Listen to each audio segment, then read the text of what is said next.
বহুল আলোচিত সেনাবাহিনীর অবসরপ্রাপ্ত মেজর সিনহা মোহাম্মদ রাশেদ খান হত্যা মামলার ডেথ রেফারেন্স ও আসামিদের আপিল শুনানি শুরু হয়েছে। বুধবার ২৩ এপ্রিল বেলা ১১টার দিকে বিচারপতি মোহাম্মদ মোস্তাফিজুর রহমান ও বিচারপতি মোহাম্মদ শগীর হোসেনের হাইকোর্ট বেঞ্চে শুনানি শুরু হয়। আদালতে রাষ্ট্রপক্ষে পেপার বুক পাঠ করেছেন deputy attorney general Shamima Dipti, সঙ্গে ছিলেন deputy attorney general Jasim Sarkar, সরকারি attorney general barrister Sumaiya Aziz, Laboni Akter. এ ঘটনার রায়কে কেন্দ্র করে আজ এক্সফোর্সেস অ্যাসোসিয়েশন আয়োজিত এক সংবাদ সম্মেলনে কর্তৃপক্ষ জানায়, ওসি প্রদীপ বা লিয়াকত এদেরকে কোনোভাবে যেন আসামি না করা হয় সেই কারণে অনেক ধরনের ষড়যন্ত্র করা হয়েছে। তৎকালীন এসপি মাসুদ ছিল কক্সবাজারে, ও নিজেও এটাকে অনেকভাবে প্রভাবিত করার চেষ্টা করেছে, নিজের নামটা কোনোভাবে সরিয়ে দিতে পেরেছে, কিন্তু সে ওসি প্রদীপ এবং লিয়াকতরা যেন কোনোভাবেই আসামি না হয় সেভাবে চেষ্টা করেছে। রাওয়া প্রেসিডেন্ট, বিদেন প্রেসিডেন্ট এবং তাদের কমিটি তারা বেশ কয়েকবার সরকারের সংশ্লিষ্ট ডিপার্টমেন্টের সাথে যোগাযোগ করেছে, কেন মেজর সিনহা হত্যাকাণ্ডের ডেথ রেফারেন্সের শুনানি শুরু হচ্ছে না।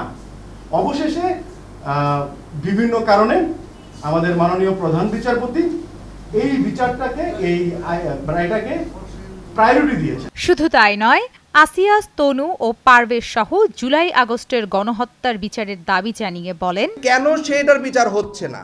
তনু হত্যা মেনশন করলেন, তারপরে হলো আসিয়ার, পারভেজ, তো এই হত্যাকাণ্ডগুলোর যে বিচার হচ্ছে না সেটা স্যার যেটা বললে একটু আগে, আমার মনে হয় বাংলাদেশের জনগণ কোথাও না কোথাও পুশ না করলে সেটা কাজ হয় না।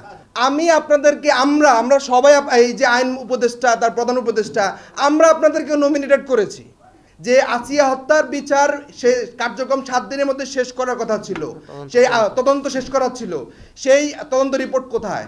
মেজর সিনহা মোহাম্মদ রাশেদ খান হত্যা মামলায় কেউ যদি বিচার বিভাগে হস্তক্ষেপ করে সেটা কোনোভাবে মেনে নিবে না বলেও দেয়া হয় সংবাদ সম্মেলনে। আপনার ৫ আগস্টের কিছুদিন পরে ওসি প্রদীপের ওয়াইফকে বেইলে দেওয়া হয়, বাট এর কয়েকদিন পরে যখন এইটা নিয়ে জনমত তৈরি হয় যে এটার বিপক্ষে, তখন কিন্তু বেলটা আবার ক্যান্সেল করা হয়। যখনই আমরা দেখতে পাবো যে এই যে বিচার ব্যবস্থায় কেউ কোনো ধরনের হস্তক্ষেপ করে আসছে, আমাদের অ্যাসোসিয়েশন থেকে আমরা আমাদের সর্বোচ্চ জায়গায় যেখানে প্রত্যেকটা মানুষ তার ন্যায় বিচার পাবে সেই ব্যবস্থা করব।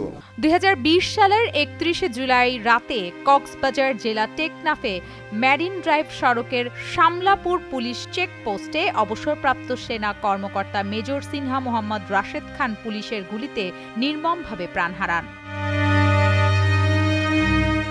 নামিরা আহমেদ, চ্যানেল 9।